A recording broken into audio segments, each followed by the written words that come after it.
Hello guys, how are you? I'm Hardeep Singh. Welcome back to your own YouTube channel. IELTS updates and recent exams. For more updates related to recent IELTS exam writing test topics, listening, reading, practice test, and speaking, you got guesswork. Please, guys, participate in everyday listening and reading practice test to achieve your desired band score in your actual IELTS exam. Please hit the like and subscribe button. Press the bell icon for the upcoming notifications. Don't forget like, subscribe and share my YouTube channel and my Facebook page, IELTS updates and recent exams. Part 1. You will hear a conversation between Rachel and Caesar. They are discussing a field trip for the following week. First, you will have some time to read questions 1 to 10.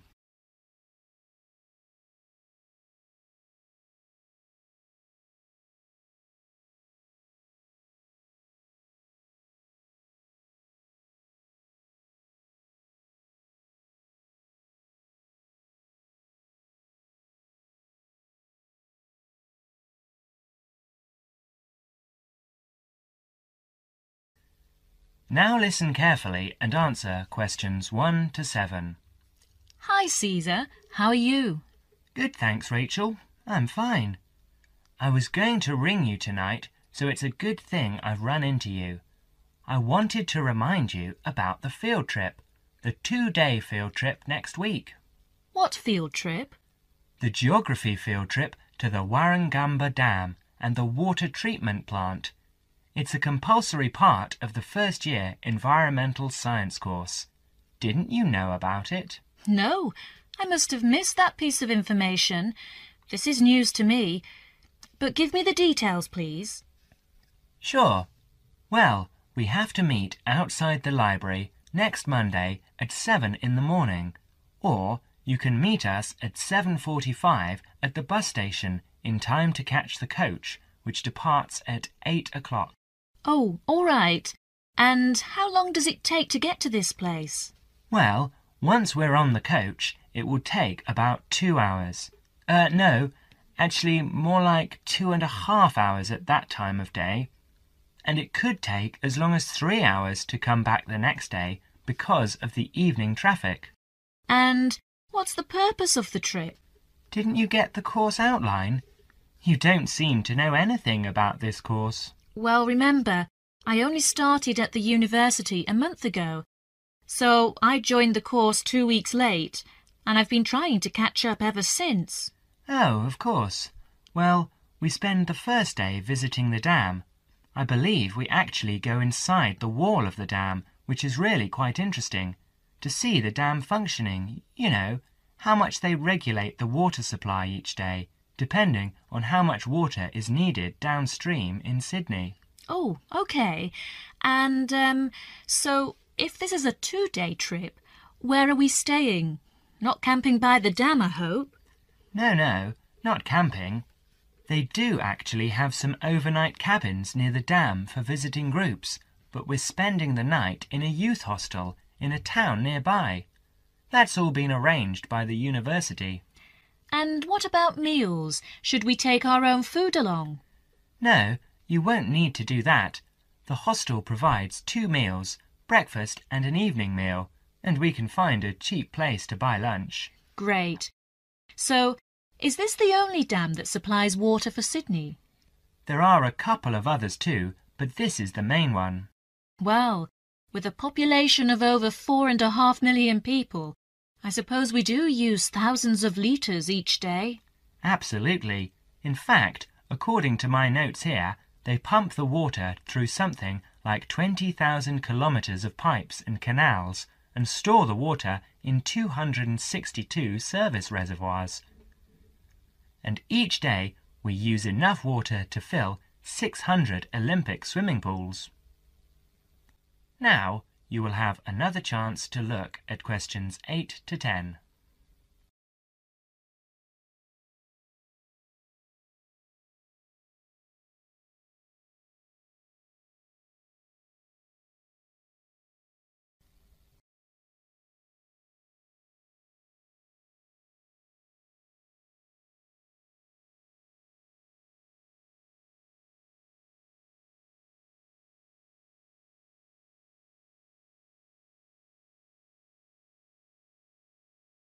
As the conversation continues, answer questions 8 to 10. And what's happening on the second day? Well, we're coming back to town and going to the water treatment plant to see how they purify the water for drinking. Oh, that should actually be quite interesting. I'll bring my camera. Yes, that's a good idea, because we're supposed to include original photos for the final piece of work at the end of the course. And make sure you bring a notebook and pen or pencil. OK, I'll do that. You'll probably need some good walking shoes and spare clothes too, and I would recommend that you bring a waterproof coat of some sort, because the chances of it raining are pretty good next week. And a hat, perhaps. Sorry, no. I draw the line at a hat. Fair enough. And by the way, do you have a mobile phone? I do, actually. Well, bring that along, because that way we can keep in touch more easily. Provided that mobiles work up there, of course. That's a point. Do I need a map? No, I wouldn't bother. We won't need to do any map reading. OK then. See you on Monday, and thanks very much for letting me know. That is the end of part 1. You now have half a minute to check your answers.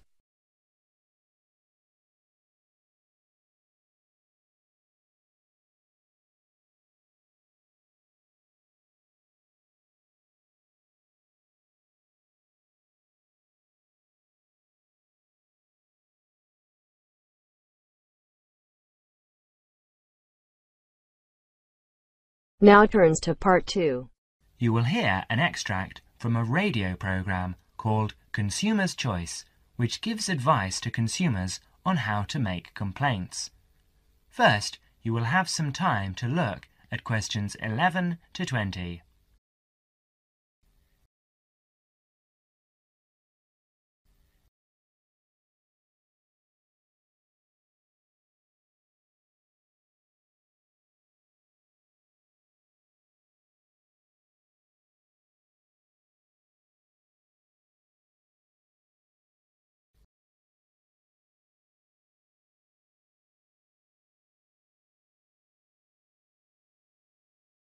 Now listen carefully and answer questions 11 to 15. Hello everyone! Welcome again to Consumer's Choice, which is the last in our present series. Isn't that right, Wendy? Yes, that's right. But we'll be back again after summer break with a new series. We'll tell you more about that later. But first, in today's programme, we start off with the missing photographs. We'll tell you a story of Miss Patty Ching, one of our listeners. We'll tell you how she has qualified for our Consumer of the Month award with her determination. Dennis? Thank you, Wendy. Well, Miss Patty Ching went on a holiday to Europe last month. This was her first ever trip abroad, and one for which she'd been saving for 10 years. Her tour took her around 12 countries in 21 days, and being a keen photographer, she took lots of photographs. 10 rolls of film, to be exact. About 360 photographs. When Patty got back home, she gave all her photos to top-class photo services for developing, and they vanished. She never saw them again. Of course, she was furious with the company and complained. They apologized and offered her compensation, 10 free rolls of film. This made her even more angry, and she rejected this completely inadequate offer and asked for $2,000. The company refused her request, so Patty wrote them a letter telling them to pay up in 10 days or she would take them to court. She received no reply, so she did take them to court. But 2 days before the case was due to be heard, she received a check for $2,000. Top Class had obviously made their minds up on how the judge would decide. Patty's case provides a lesson to all of us. If we want our rights as consumers, we've got to fight for them. So for her determination and spirit, we name Patty our Consumer of the Month. Now you will have another chance to look at questions 16 to 20.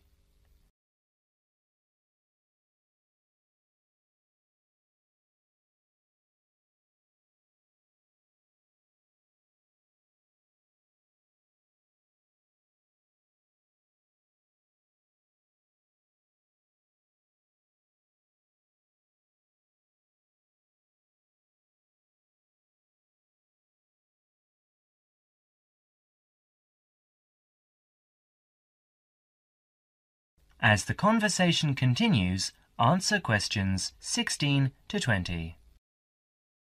Thank you, Dennis. And now I'd like to deal with the problem that many of our listeners write about: sale prices.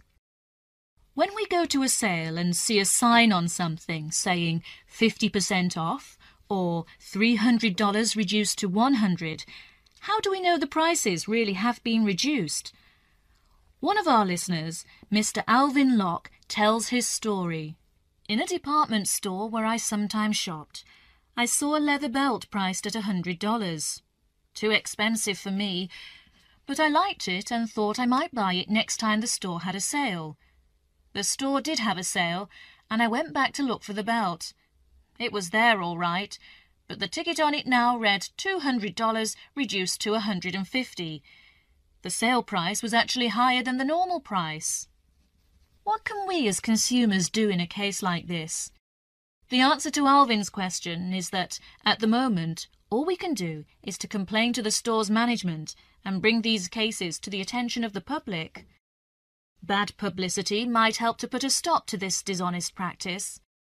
Of course, making a fuss about faulty goods or bad service is never easy. Most people dislike making a fuss. But if something you have bought is faulty or does not do what was claimed for it, you are not asking for a favour to get it right. It is the shopkeeper's responsibility to take the complaint seriously and to replace or repair a faulty article or put right poor service, because he is the person with whom you have entered into an agreement. The manufacturer may have a part to play, but that comes later. So it's quite proper and reasonable to make a complaint about faulty goods or bad service. Well, Wendy, what do you think is the right way to do that? Well, the most important thing about making complaints, I think, is that they should be made to a responsible person in authority. Go back to the shop where you bought the goods, taking with you any receipt you may have. Ask to see the shop assistant in a large store. In a small store, the assistant may also be the owner, or you can complain directly. In a chain store, ask to see the manager. If you telephone, ask the name of the person who handles your inquiry. Otherwise, you may never find out who dealt with the complaint later. Even the bravest person finds it difficult to stand up in a group of people to complain. So, if you do not want to do it in person, write a letter. Stick to the facts and keep a copy of what you write. At this stage, you should give any receipt numbers, but you should not need to give receipts or other papers to prove you bought the article. If you are not satisfied with the answer you get, or if you do not get a reply, write to the managing director of the firm, shop, or organization. Be sure to keep copies of your own letters and any you receive. Well, thank you for your good advice. It's nice for every consumer to take an action when he or she gets bad goods or service. And of course, the consumer's choice will continue to press for the government to bring in laws similar to those in other countries to protect consumers by making it illegal to cheat them in this way. And now I'd like to tell you about our new consumer hotline, which came into operation last month. So far, we have received... That is the end of part 2. You now have half a minute to check your answers.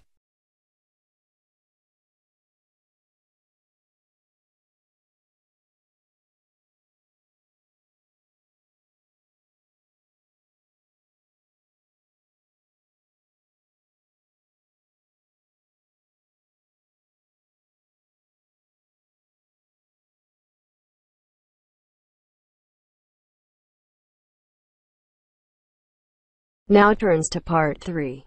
You will hear two students discussing a poster presentation.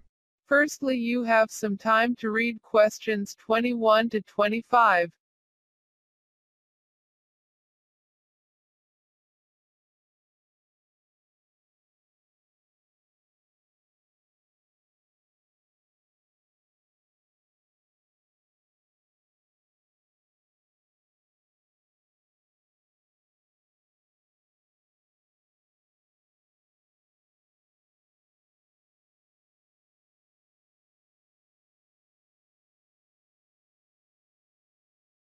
How's the poster presentation going, Hannah? Well, I've made a start, but can you help me with the PowerPoint, please? Yeah, okay. Have you created a folder yet? That's the first thing to do. I've done it already, but what's the next step? Well, what size would you like the poster to be? I tried putting these 4 sheets together to make one big sheet, but it's still too small. Okay, well, the paper size is automatically set to 36 high by 48 wide, but the maximum width is 60. You can select it under Page Setup. No, 48's fine. That's plenty big enough. Have you decided on a title yet? Yes, it's No Footprints. Right, well, type it into the box at the top. Now you need a large font size for the title, a minimum of 96 points, and the main text should not be less than 26 point, maybe 48 for secondary headings. Can I change the colour of the background? You can, but don't overdo it. White is fine.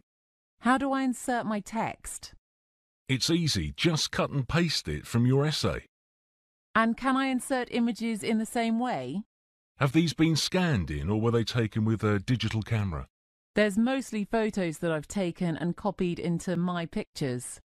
Let's see. If I click on this picture of a wind turbine, then paste it in and resize it, okay? Yes, will it look all right, or do you think it's a bit small? No, it's fine. Just make sure your images are no smaller than 50k in size, otherwise they'll look grainy on the poster. You know, pixelated. JPEGs look best. That's great, Paul. I'll carry on now, thanks. I'll pop back in a while to see how you're getting on. Now you have some time to read questions 26 to 30.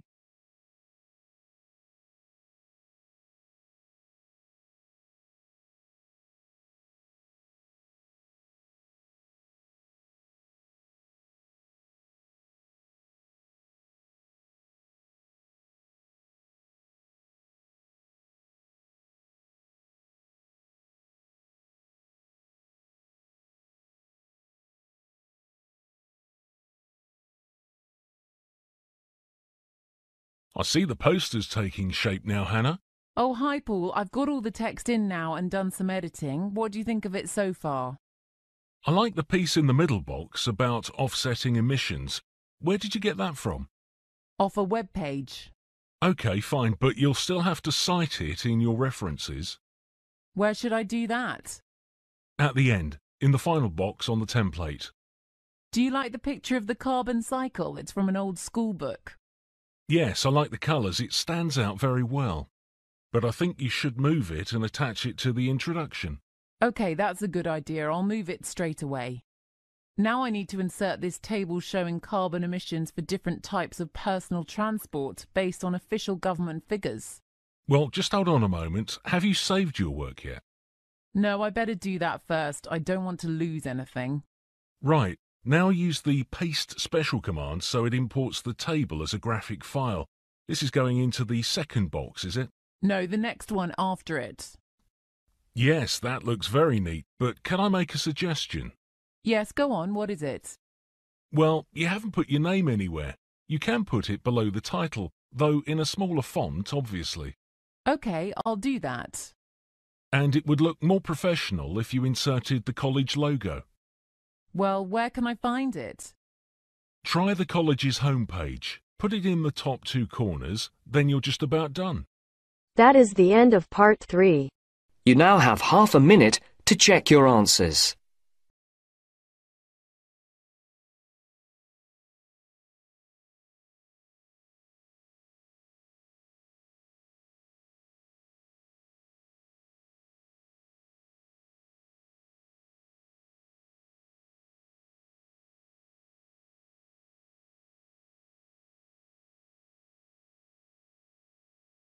Now turns to Part 4. You will hear a university professor giving a seminar about the history of diagrams. Firstly, you have some time to read questions 31 to 40.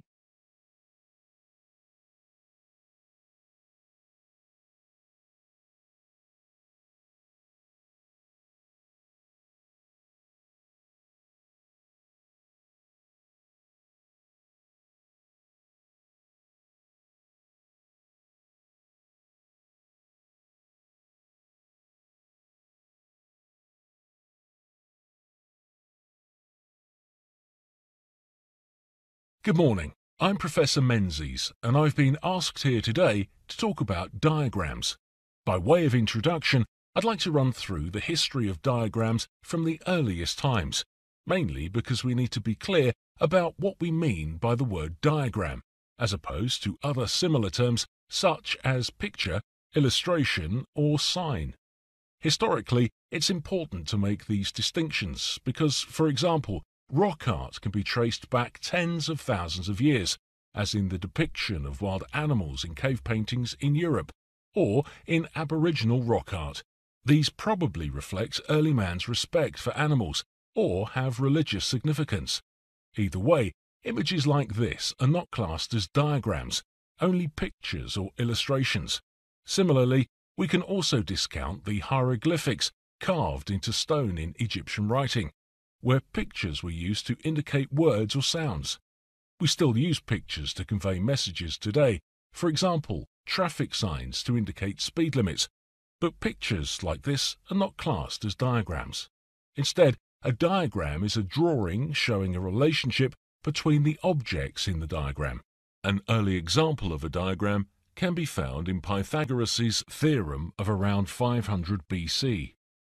In this theorem, the square drawn on the longest side of a right-angled triangle has an area equal to the sum of the squares on the other two sides.